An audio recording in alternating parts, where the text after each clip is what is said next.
NBA 2K24's defensive badge tier list happening right now. Lock in, let's get it going. Just so you guys know, before we get started, we try to categorize things depending on your play style, give you guys and help you understand what you need for your build and what you should focus on. If you already made your build, you're still going to be able to benefit from this as well, because you'll get to find out what's been working out there in the world.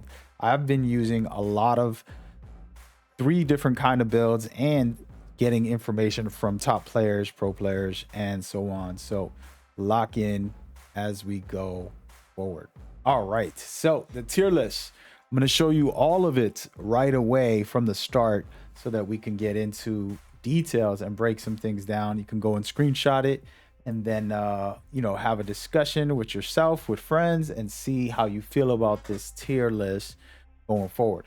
Well, that being said, we're going to start from the B so you can see what's going on. Post lockdown isn't as good as I thought.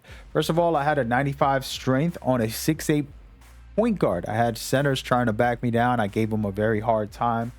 I didn't have post lockdown pretty much at a high level or anything like that.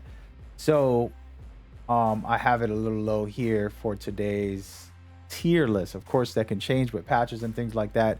All of this can change. So stay tuned for updates and more.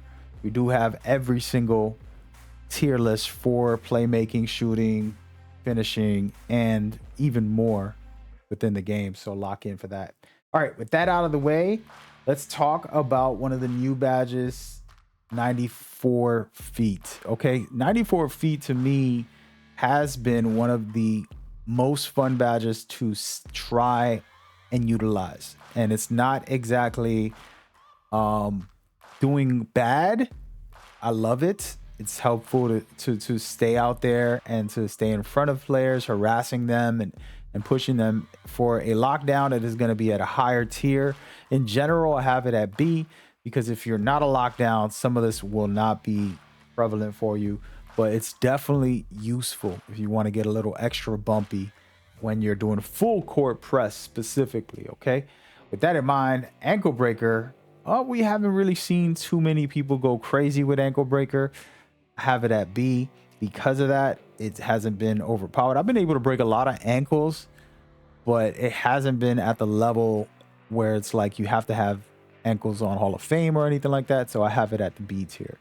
Then we have workhorse. Workhorse to me is a sleeper badge. You won't know that it's activating when you're trying to wrestle for a loose ball, when the play gets a little out of hand, and you might not see the quick animation. So that's why I have it at a B, because it is useful. And I personally like to have this at the highest tier possible, just in case there is a loose ball and I get one animation that lets me win that loose ball. That's definitely something you want to think about. Then pogo stick. It's one of those badges, skill level wise, top players are not going to just be jumping. When you're in the paint, you usually hold your hands up and you try to stop the play that way, and it's going to do a good job. There's no need to jump. If you're jumping, then you're not playing the best defense most of the time, especially this year with badges like whistle. Then you have pick dodger. I think this badge is a must have for a lockdown who's going to be playing the pick and roll, trying to stop the pick and roll, and this can help. But most of the time your team can communicate where you can play sides or you can go over or under it depending on the matchup. So personally, I have it at a B. Okay, now we're going into A, interceptor. I personally wanted to put this on S. I kept on itching, but I didn't do it for one reason, because it doesn't activate as consistent as you want it. And this is going to talk about a different badge, which is right stick ripper as well. Right stick ripper is a little tricky because you have to flick the stick towards where the ball handler is holding it. So if it's on their right, you flick it to the right.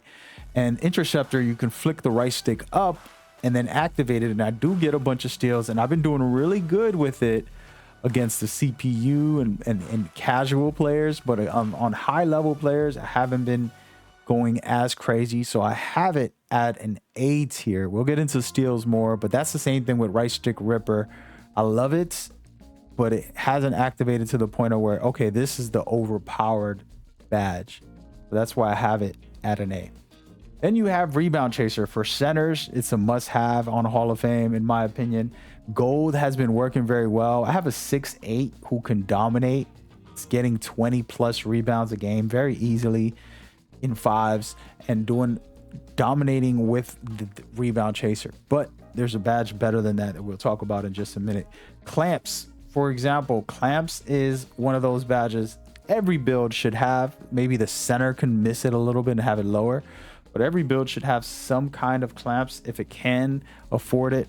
It doesn't cost much, and the key is that you're going to be able to stay in front of your guy. And this game, that's what it's all about, being able to contest a shot. You don't have to block, steal, or do anything fancy if you have this. Speaking of that, Challenger, one of the best badges, in my opinion. It's not S tier, but it's right there on the borderline because you're able to make people miss more. When I have this on a high level, I know for sure when I contest, somebody's going to miss. And that's what I love about this badge specifically. It gives me more confidence on defense. Oh, that's a miss. Go get the rebound. And I tell my center to get the rebound when I know I contested right. Then you have Anchor.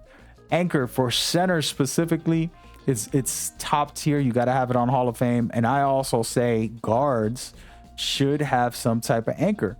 If they can turn up their interior D to a 60 or higher, it's going to allow them to have a little bit of something to offer against opponents who are getting in the paint on the smaller guards. Then Brick Wall. It is a pick and roll year, in my opinion. It's going to be one of the most used ways to play 2K this year. No more ISO as much. It's going to be even heavier and stronger. And it's at an A. It couldn't be on a S because it's that strong, but we're going to keep it at an A. Right Stick Ripper, we talked about it, but I'm not going to get too deep into it. What I will say about Right Stick Ripper is the skill level is there for interceptions when you're trying to snag the ball from the air. If you flip the right stick up, you can utilize it really good if you're really, really good at timing it. Then on top of it, for the glove, we'll talk about that in a minute, but it's really, really solid. All right, chase down artists. Listen, I don't care what build you have. If you have enough to put on chase down, at least on bronze, you're going to see some blocks. You're going to see some type of activity with your character being able to create the animations. If you remember, there have been years in the past where chase down was overpowered, and it's not like that, but it is extremely strong this year, and it's useful big time, especially if you're a big who's going to be guarding the paint most of the time. All right, now for the surprise pick of the year that you probably saw earlier and said, why do you have that on S tier? All right, off-ball pass. Why do I have it? Why do I have it? That is the question. Well, I just want to say, first and foremost, I have 3 builds, right? And one of the builds is a straight up non-defensive build. Okay, it doesn't have anything. It's very weak, but off-ball pass, all I have to do is have a perimeter at in 58. Okay, I got off-ball pass on bronze. And what does that mean? That means that I can act like I'm a lockdown. I've literally did this, and I have videos that I'm going to be uploading about my 6'3", no defense at all pretty much, but it has off-ball pass. And I basically guard the point guard full court, pressing him with off-ball pass the whole game. And he gets nervous to the point where he doesn't want to bring the ball up the court. And secondly, when he's down there, he's like, oh, this is a lockdown. I'm going to pass it a lot. And they get scared. And I've gotten steals with this build as well. But the point is, I'm putting intimidation onto that player and his teammates. They don't want to pass it to him. So I want to kind of highlight that off-ball pass can be one of those sleeper badges. And it's really strong when it comes to doing that type of thing where you can neglect someone from getting the ball because you're pressing them, you're holding them. They can't cut to the basket fast because you're holding on to them. So if you can get this at a high rate, I highly recommend it. And it doesn't cost that much. I know you'll probably think, oh, wow, you're saying it's an overpowered badge. No, with a 68, you can get 68 perimeter defense. You can get silver. So that's why I'm bringing this up, and that's why I have it on the S tier. Try what I'm saying and then press somebody all game long on defense. You're going to see how effective it is. All right, with that being said, immovable force. Listen, this is pretty much the new clamps in the game. And I'm not saying for everybody to have this. At a 71 strength, you can have it on bronze. 82, you'll have it on silver. 90, you'll have it on gold. Now, not every build will have those type of numbers, but if you're fortunate enough, whether you're a big man or even smaller guard, like I have a 6'8" point guard who has this maxed basically. So I'm pretty much unstoppable at 95 strength as a guard. I'm pretty much locking it down without even knowing being such a great defender. Okay, so just remember that it's top tier, it is useful, and it's necessary for those type of plays. You're gonna stop a lot of people. Then the sleeper badge, another sleeper badge. I have a 6'8" center, okay, and y'all gonna see the footage on this channel. The dude's getting 20 plus rebounds a game because of this badge, specifically box out beast. And I absolutely love this badge. I think that it is one of the best. At a 93 rebound, you're going to be able to get this on Hall of Fame. So 93 rebound, whether it's offensive or defensive, it doesn't matter. You're going to get box out beast, and it helps you so much. If you're a smart player and you know how to position yourself, you can basically push someone off you, keep the ball to yourself, get the rebound, and make a play with whatever it is, finishing or anything like that. This to me is one of the best badges this year for big men who are like me, 6'8", very small. I'm telling you, it is one of the best badges in the game.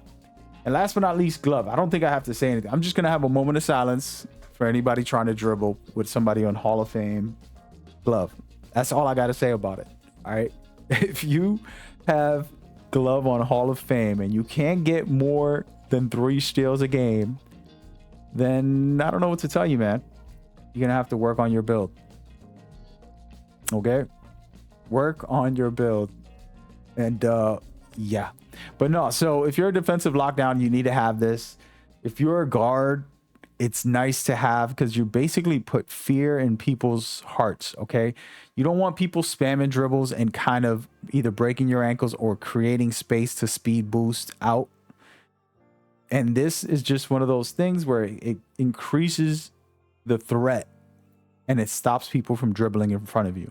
As we know, 2K players like to dribble and ISO and create, you know, very good clips and things like that. But this right here is top tier, in my opinion. And those are the badges. And now just to kind of round this off and give you guys some type of breakdown and understanding, you can stack these badges specifically for your playstyle. If you already have a build and you're wondering how it works, go check out my badge stacking video that breaks this down and teaches you how to badge stack properly for defense, offense, all of the other things in the game. There's many ways.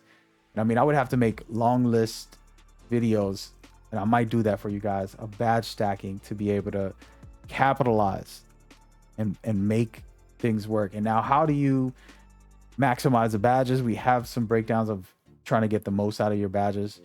I talked about the perks. I talked about the multipliers. You do those things and you're going to be able to maximize and make sure that you got Hall of Fame or gold badges on some of this as you go forward. Note, I do have finishing, playmaking, and shooting plus more tier badges. If you like this and it was helpful, go check those out. Make sure you like, subscribe, and comment to show support. Man, I appreciate y'all. Bless up. See you on the court.